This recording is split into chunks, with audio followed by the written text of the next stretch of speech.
사랑과 은혜가 충만하신 하나님 아버지, 오늘도 새로운 하루를 허락하시고 이 새벽에 주님 앞에 나와 기도하게 하심을 감사합니다. 세상은 어두우나 주님의 빛을 따라가고자 저희의 발걸음을 붙드시고 인도하여 주옵소서. 지난날의 연약함과 게으름, 교만함과 불순종을 용서하여 주시고 오늘은 더욱 주님을 닮아가기를 소망합니다. 말씀 위에 굳게 서서 믿음으로 승리하는 하루가 되게 하여 주시옵소서. 성령님께서 함께 하시고 위로와 깨달음을 주시며 우리 모두가 주님의 음성에 귀 기울이는 그런 시간이 되게 하여 주시옵소서. 오늘도 우리를 눈동자처럼 지키시는 예수 그리스도의 이름으로 기도드리옵나이다. 아멘. 오늘 말씀은 요한계시록 11장 1절에서 13절 말씀입니다. 요한계시록 11장 1절에서 13절 말씀입니다. 한 절씩 번갈아 읽고 마지막은 같이 읽겠습니다. 제가 먼저 읽겠습니다. 또 내게 지팡이 같은 갈대를 주며 말하기를 일어나서 하나님의 성전과 제단과 그 안에서 경배하는 자들을 측량하되 성전 바깥 마당은 측량하지 말고 그냥 두라. 이것은 이방인에게 주었은즉 그들이 거룩한 성을 42달 동안 짓밟으리라. 내가 나의 두 증인에게 권세를 주리니 그들이 굵은 베옷을 입고 1260일을 예언하리라.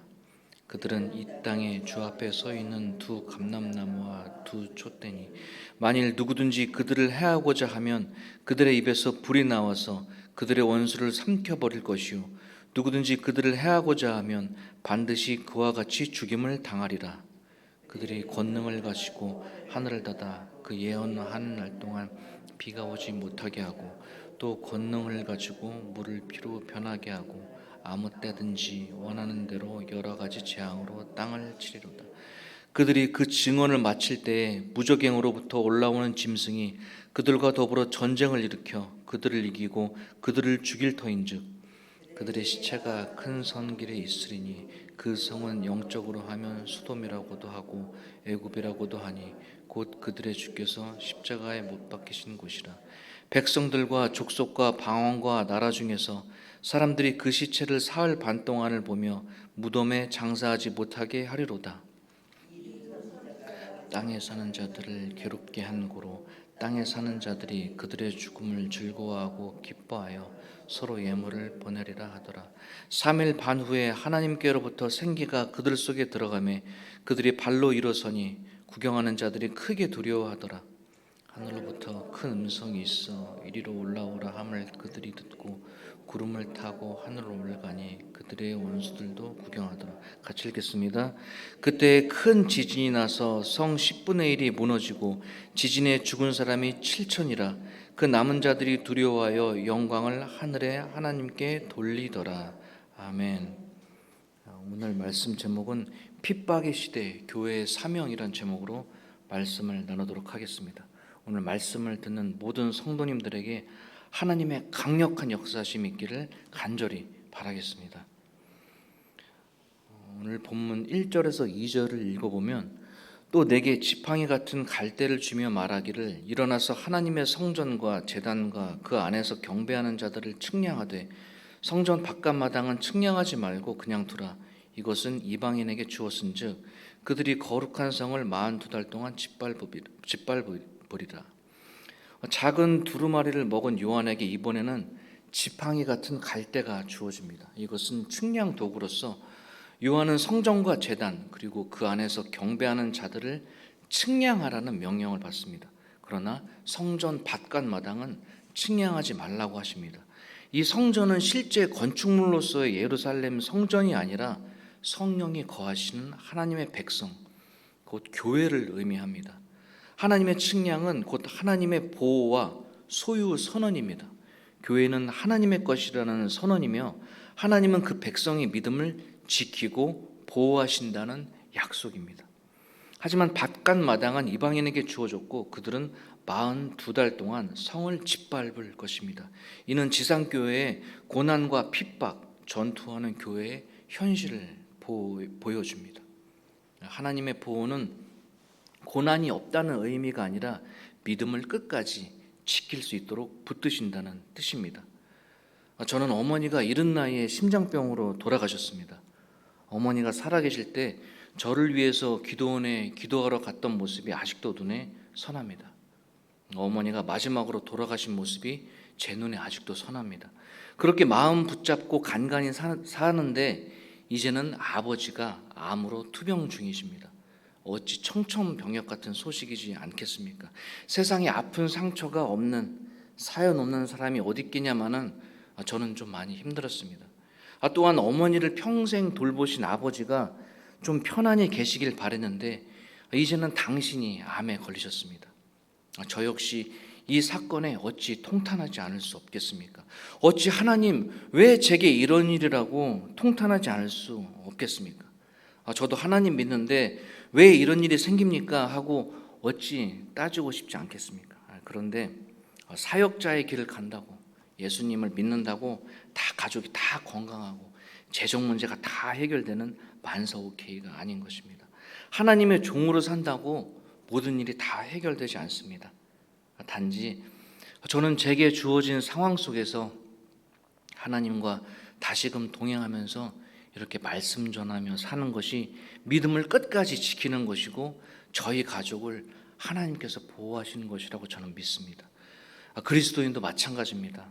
하나님 믿는다고 모든 문제가 다 해결되는 것이 아닙니다.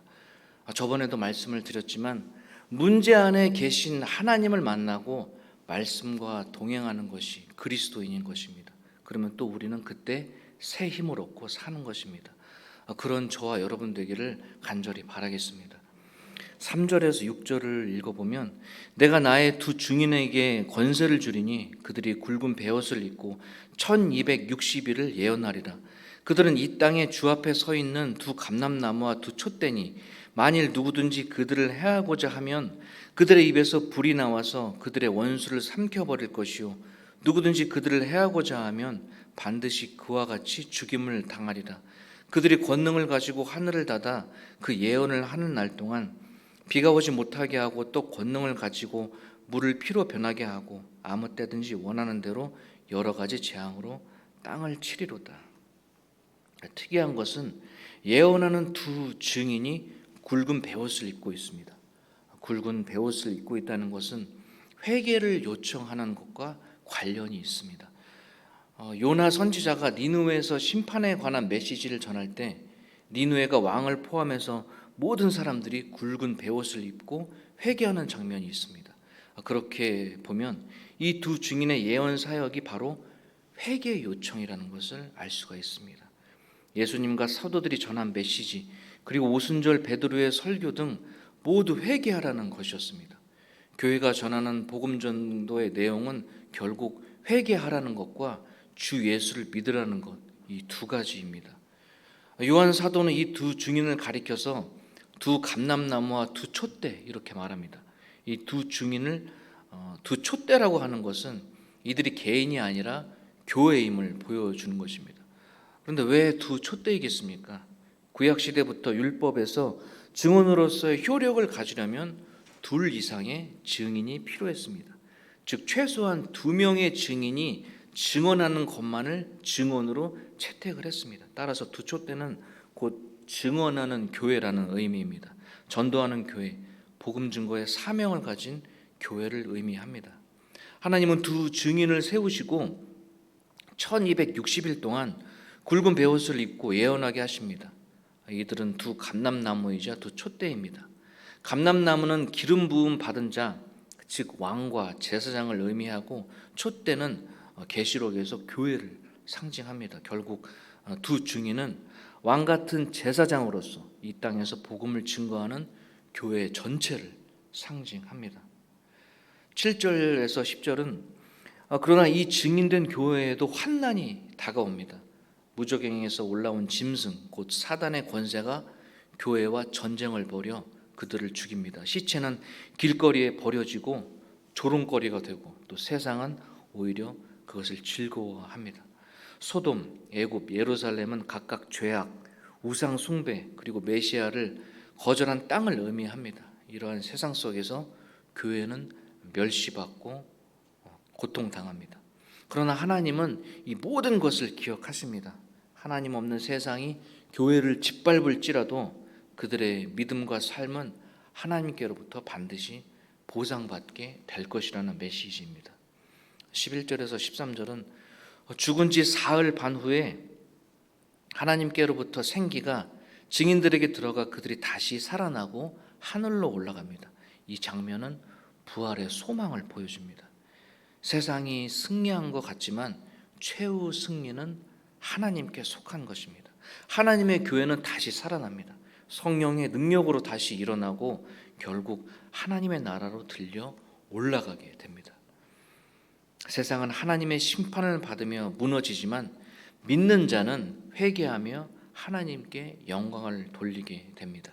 이것은 교회의 증언이 가져올 궁극적인 열매입니다.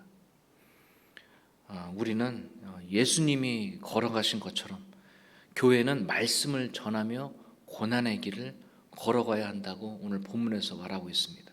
그러나 그 길 끝에는 부활이 있고 영광이 있습니다. 하나님께서 교회를 측량하신다는 것은 우리를 아시고 끝까지 지키신다는 뜻입니다. 사랑하는 우리 예수 그린교회 성도 여러분, 지금 우리가 감당하는 증인의 삶은 결코 헛되지 않습니다. 교회를 향한 조롱과 멸시는 현실일 수 있지만 교회를 향한 하나님의 손길은 결코 멀어지지 않습니다. 우리는 예수 그리스도의 증인입니다. 고난 속에서도 복음을 전하는 삶, 그것이 진정한 승리의 길이라는 것을 꼭 기억하시기 바랍니다. 앞서 말한 것처럼 하나님의 보호는 고난이 없다는 의미가 아니라 믿음을 끝까지 지킬 수 있도록 붙드신다는 뜻이라는 것을 꼭 오늘 기억하면서 하루를 보냈으면 좋겠습니다. 기도하시겠습니다. 사랑과 은혜가 풍성하신 하나님 아버지, 이 새벽 저희를 주님의 전으로 불러주셔서 주님 앞에 나아가게 하심을 감사드립니다. 주님, 이 땅에서 우리가 교회를 다니며 살아가는 우리가 고난 가운데서도 믿음을 잃지 않게 하시고 주님의 손길 안에서 있다는 확신으로 오늘도 견디고 나아가게 하여 주시옵소서. 또한 두 증인처럼 우리 모두가 이 시대의 왕 같은 제사장으로서 굵은 베옷을 입고 복음을 전하는 사명을 감당하게 하여 주시옵소서. 우리 입술에 권세 있는 말씀을 주시옵시고 불같은 하나님의 진리를 담대히 전하게 하여 주시옵소서. 우리의 증인의 삶이 누군가를 주님께로 인도하는 열매가 되게 하시고 마침내 부활의 영광과 새 예루살렘의 소망을 함께 누리는 승리의 교회 되게 하여 주시옵소서. 오늘 하루도 증인의 삶으로 부르신 그 자리에서 신실하게 서는 하루가 되게 하여 주시옵소서. 예수님 이름으로 기도합니다. 아멘. 각자 개인 기도하시고 돌아가시면 되겠습니다.